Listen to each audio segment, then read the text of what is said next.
Ladies and gentlemen, the main objective and purpose of this video is to share my thoughts, interests and opinions of the contents, as well as providing a form of entertainment for you, the viewer. Although this video is not of an adult nature, this video may contain material that is not suitable for younger viewers. Therefore, parental guidance and viewer discretion is advised. Thank you very much.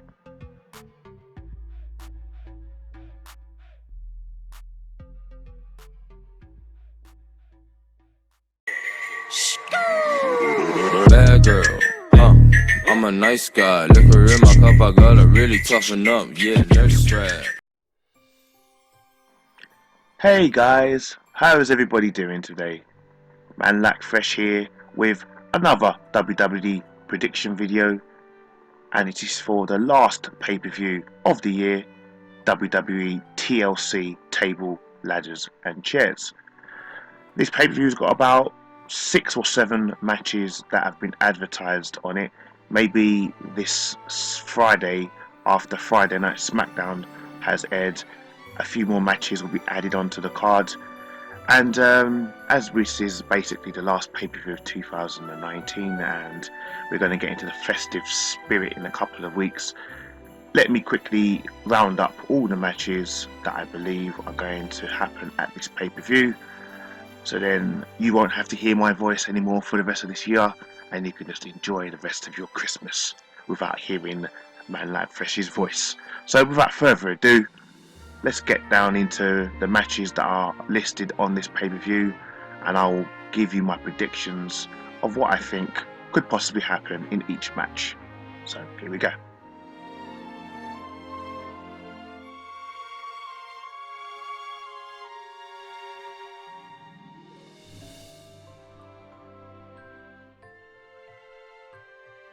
And the first match I'm going to be covering will be the Open Match Challenge, which the tag team champions Ivor and Eric issued out this past week on FS1, which was on Fox. CM Punk and Renee Young announced this challenge will take place. Now, who in their right mind would want to challenge these two Viking warriors at the TLC pay-per-view? We don't know what type of match it could be. It could just be a normal tag team match, and like I said, it could be on the pre-show. We've already had the Street Profits challenge the tag team champions on Monday, this past Monday on Raw, and even though the Street Profits didn't win, I can't really see the Street Profits getting another opportunity. I'm not sure who is going to challenge Ivor and Eric, but I'm gonna just make a whim and say that the OC will challenge the tag team champions and the OC will lose to the tag team champions. Whichever team does step up to Ivor and Eric, I do believe Ivor and Eric will win, because Ivor and Eric have been set to be a dominant tag team, although they've only been wrestling jobbers as of late. But I feel like they've been trying to boost up and elevate the tag team division a little bit. So I feel Ivor and Eric to win the Open Challenge and retain their tag team championships.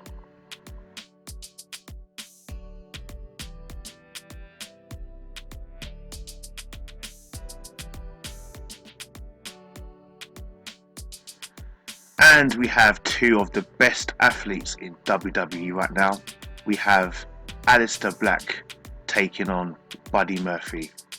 Now, this match came about when Aliester Black has been doing a serious amount of vignettes over the last couple of weeks, or even let's say couple of months, even when he was on Smackdown, asking for someone to challenge him and give him a good fight. Along comes Buddy Murphy. And this match was set up a couple of weeks ago when Buddy Murphy simply knocked on Aliester Black's door. And he knocked on Aliester Black's door. Aliester Black came out, had this deaf, demonic look in his eye, as if like, who dares knock at my door? And here we have this match.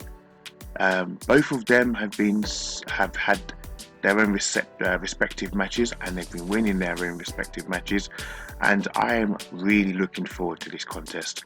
Buddy Murphy the man from Down Under, who is WWE's best kept secret, and Aliester Black, who is possibly one of the best martial arts strikers in WWE. I mean, we have the Murphy's Law versus the Blackout. The Murphy's Law, which I like to call a modified Olympic Slam, with Aliester Black's demonic and satanic blackout kick, which literally looks really dangerous. I don't care whether WWE's kayfabe or not. If someone got hit with that blackout kick, it's lights out, mate. So, in regards to this match, I do believe WWE is going to give this match to Aliester Black. Aliester Black is being pushed to be the next main event star, I believe. It's taken a while, but I feel like they finally found something to do with Aliester Black. So, Aliester Black to win this match. And once again, I said it before, this match probably will be the best match on the card. So, once again, Aliester Black to win.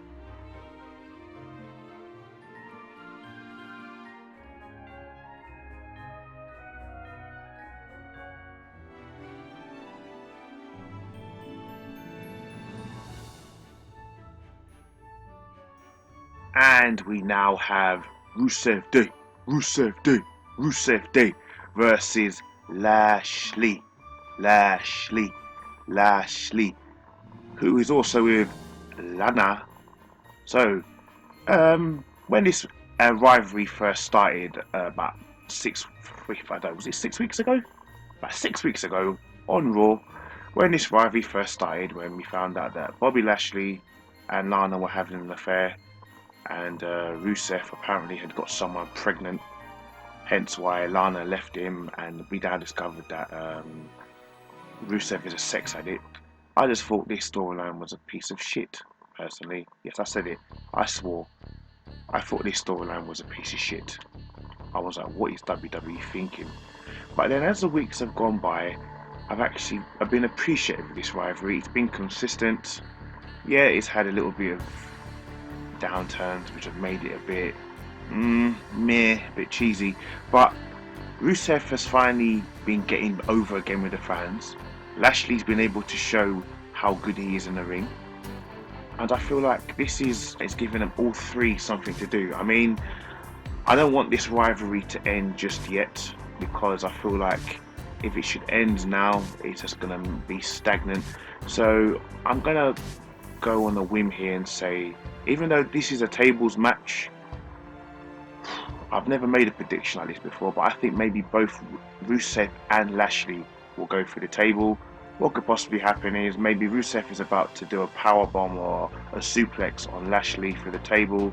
Lana gives Rusev a low blow, and in the process, as Lashley's about to throw Rusev into the table, perhaps a counter happens.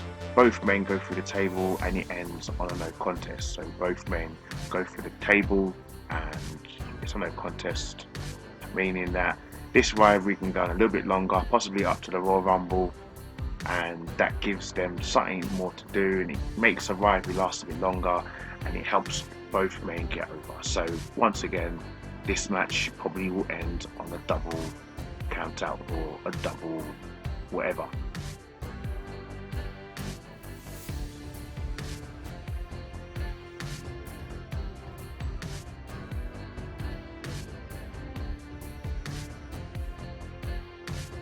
And now to cover the first of 3 championship matches that are listed on this card so far. The first match I'm going to cover is the New Day defending their Smackdown Tag Team Championships against Scott Dawson and Dash Wilder in the Revival. 2 of the greatest teams on SmackDown right now, and the history between the Revival and the New Day is quite strong, especially in the fact that the Revival took out Xavier Woods a couple of weeks or months ago, damaging his leg, and he's been sidelined. The Revival won their #1 contendership by beating a few other teams this past Friday, as in last week on SmackDown. And I do believe this tag team match between them is going to be a great match, as the last time these guys faced, I think it was at the beginning of December or the end of November on Smackdown, the tag team champions then was Dawson and Wilder, and they lost to the New Day. So I feel this will be a clinic. It won't be the best match on the card, but it will be a great match nevertheless. I don't think it will top Murphy and Black by any go, but it will be a good match. And I'm still a bit salty about Kofi losing the WWE Championship the way he did. So just because of that, I feel the New Day will retain their tag team championships. So the New Day to retain their gold and take it into the new 2020. So the New Day to win.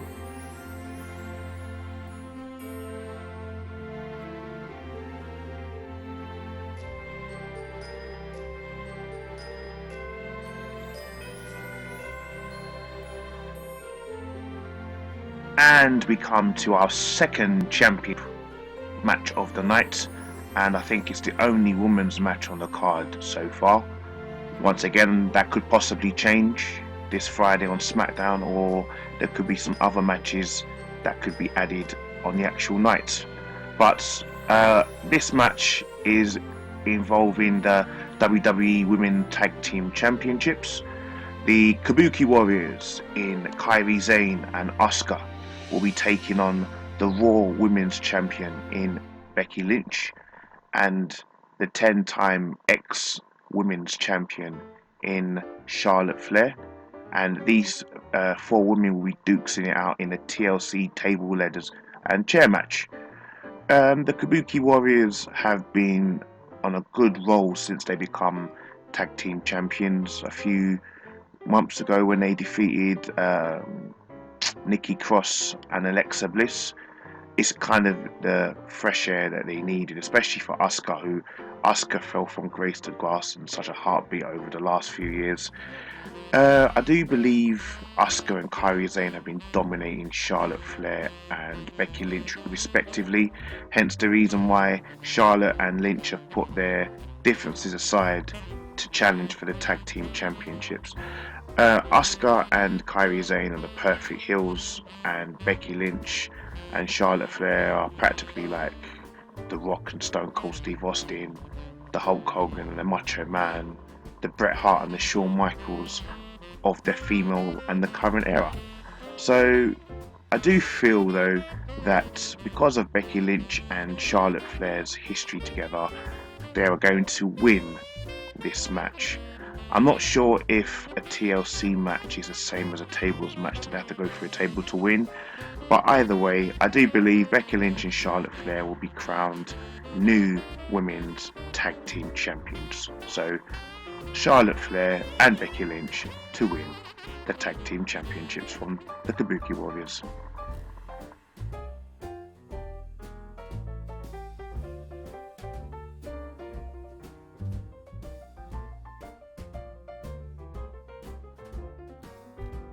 And we have another match, which is another long ongoing rivalry, which has become a bit more intense after what happened last week Friday on SmackDown, where Dolph Ziggler and King Corbin handcuffed Roman Reigns to the ring post and started pouring dog food all over the poor man's hair, all over his face, literally embarrassed the shit out of him.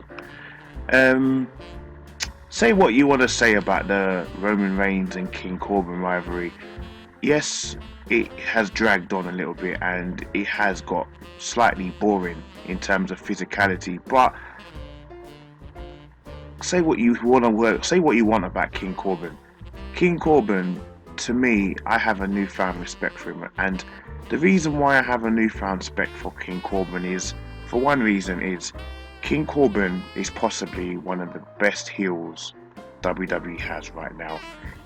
I believe on FS1, Booker T said it best himself.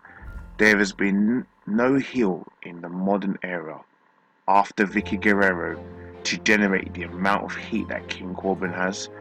And King Corbin has done such a good job at being such a great heel that he's actually elevated the way that Roman Reigns is perceived to the fans. So now, whereas maybe they probably wanted to boo Roman Reigns, they cheer him now because of the way King Corbin is. And I actually went to a WWE live event in Brighton a couple of months ago, at the beginning of November actually it was, and I saw this match happen live. It was the main event. It was Baron Corbin and Roman Reigns facing against each other, and the way that he made us angry in the crowd. In fact, I actually stood up and I actually threatened to punch him, and he looked at me and was like, "Yeah, come on then." And that's when you know that this guy is a true heel. So, let's get to the actual match at hand.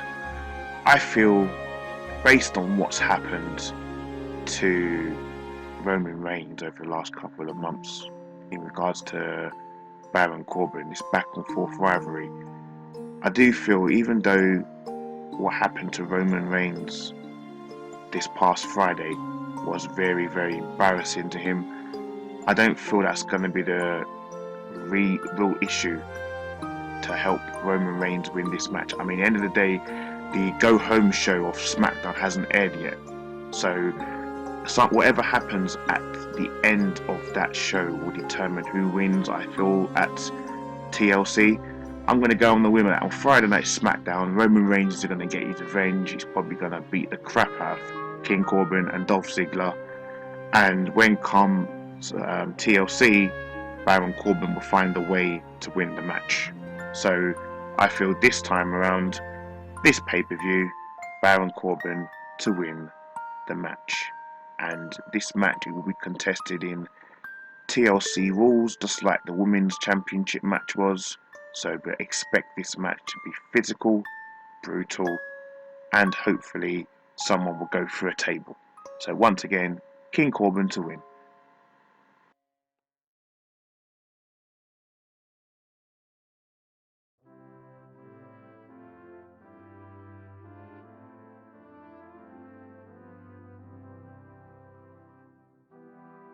And we've come to the final match on the current card that is listed on WWE.com. We have Bray Wyatt versus The Miz for the Universal Championship. Now, I know a lot of you are probably looking at this picture and saying, hold on a minute, why is Bray Wyatt in his Funhouse outfit? And the answer to that is, me personally, I don't actually fully know. So, how I understand this match coming about was a couple of weeks ago at the was it Hell in the Cell pay-per-view? What was the last pay-per-view we had? See, this is how bad I am. I always forget the last pay-per-view. But anyway, the last pay-per-view that we had, I believe, was Hell in the Cell. Bray Wyatt, who was the Fiend at the time, took on Daniel Bryan. Daniel Bryan lost, and after Daniel Bryan lost, Daniel Bryan came out and did a promo and started to embrace the Yes movement again. And then after he started to embrace the Yes movement, the Fiend Bray Wyatt came from under the ring and dragged Daniel Bryan underneath the ring and started throwing chunks of hair up in the air. That was 2 weeks ago. So now, come last Friday, The Miz comes in and The Miz demands Bray Wyatt tell the world what's happened to his arch rival Daniel Bryan, because even though he's his main rival, he cares about Daniel Bryan's well-being, as he's a family man as well. Funhouse Wyatt comes on the Titantron and offers The Miz a match. The Miz declines, and then Funhouse Wyatt threatens The Miz by showing him a picture of his family, Maurice and his 2 girls, which prompts The Miz to try and leave the arena, but he's obviously on the hunt for Bray Wyatt. Now, for some mad reason, the Fiend didn't attack The Miz behind the scenes. It was the Funhouse Bray Wyatt that attacked the Fiend, hence why we have Funhouse Wyatt versus The Miz. Whether that will change this Friday after Friday's Smackdown has aired, I don't know. But, so, let's talk about the match. So, The The Miz is getting his first shot at the Universal Championship since he's been on Smackdown, and I feel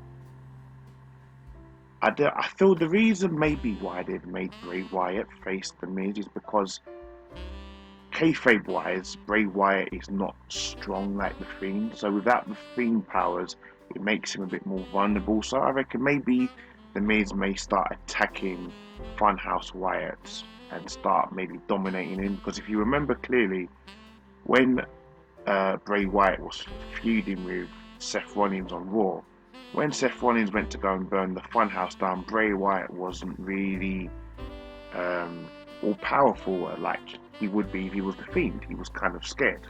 The Miz and Bray Wyatt either gets the pin or maybe ends on a no contest, but either way, the Miz is not winning the Universal Championship. That's for a fact. The Miz ain't winning the Universal Championship. So my prediction here is Bray Wyatt to possibly retain the Universal Championship. Sorry, I don't feel like he's going to morph into the Fiend, unless, of course, like I said, things change this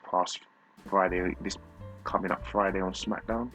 But yeah, Bray Wyatt to retain his Universal Championship, either by a clean victory or by outside interference by a returning Daniel Bryan.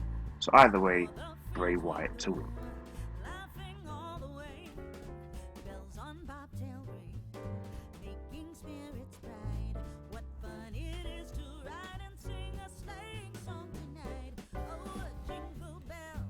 And we have come to the end of my prediction video. So, I'm sure there are more card matches that are going to be added, and I'm pretty sure Sasha Banks was supposed to take on Nikki Cross at this pay-per-view. It wasn't listed online. I don't see it on the card anywhere. I've read so many forums, but I do remember them two were supposed to fight at some point, so possibly that could happen. I also believe the Intercontinental Championship was supposed to be on the line. Shinsuke Nakamura was supposed to defend the Intercontinental Championship against probably Braun Strowman, but Braun Strowman is currently injured, so that match was possibly cancelled. Seth Rollins on top of that was supposed to take on Kevin Owens, but I'm actually glad that's not happening, because now Seth Rollins has turned heel. It gives us enough time to see Seth Rollins be built up a little bit more. I think Seth Rollins has also got 2 injured fingers. I think maybe he's broken these 2 fingers on his right hand, hence the reason why he didn't wrestle this past week, or this past Monday. So other matches possibly could happen. I feel I keep saying the 24/7 Championship, but do you know what? The 24/7 Championship has started to become slightly mediocre now that they put it just exclusively on Raw. So let's not talk about the 24/7 Championship anymore at the end of my prediction videos. I won't mention it anymore, unless of course it does happen, then I might mention it. So that pay-per-view is looking quite good. I hope they do add more matches on it when it comes SmackDown this Friday. So I'm looking forward to this pay-per-view, and now it's the end of the year, and we are now at the stage where everything is going to start resetting. Royal Rumble is happening in January, and I believe Elimination Chamber will then happen in March or February, sorry.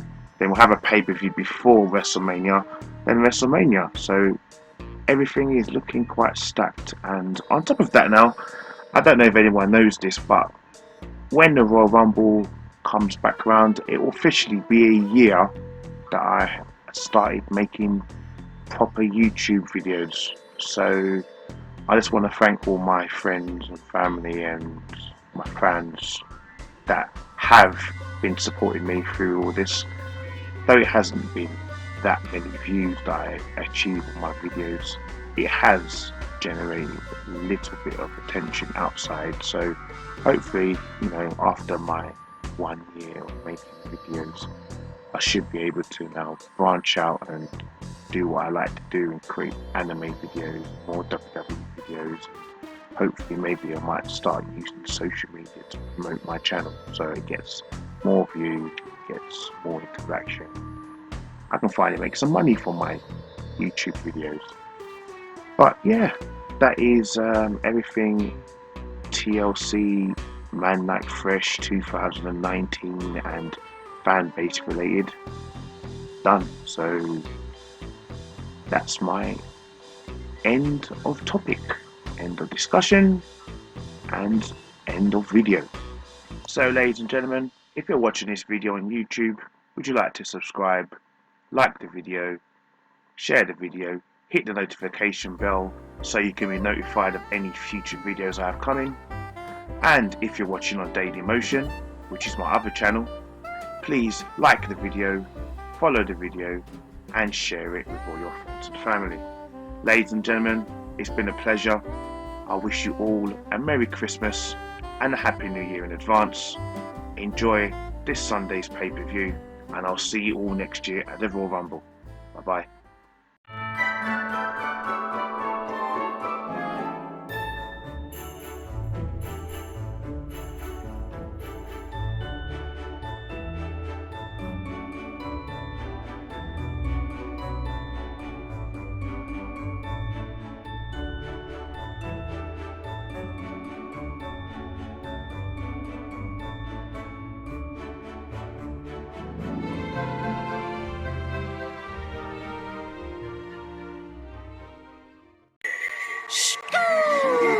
Bad girl, I'm a nice guy. Liquor in my cup, I gotta really toughen up. Yeah, nurse strap.